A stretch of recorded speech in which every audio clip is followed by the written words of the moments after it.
சுக்ர்னா என்ன? நன்றி செலுத்துறது. நன்றி செலுத்துறது.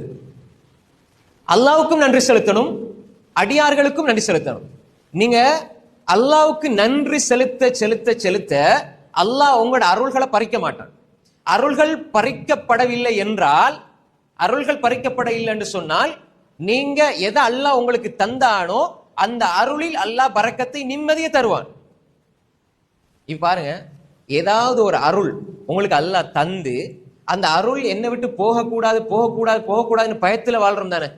ஏதாவது ஒரு அருள் அல்லாஹ் தருவான், திடீர்னு பறிப்பான். அல்லாஹ் கொடுப்பான், பறிப்பான்.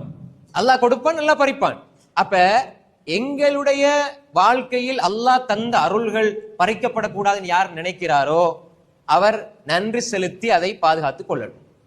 சலஃப் சாலிஹ்கள் சொல்வார்கள், கையிது அந்நியம பிஷ்குர், அருட்கொடைகளை நன்றி செலுத்துதலை கொண்டு கட்டி போடுங்கள், கைது செய்து விடுங்கள். எதுக்கா என்ன எடுத்தால் நன்றி செலுத்துற பழக்கம் வரணும்.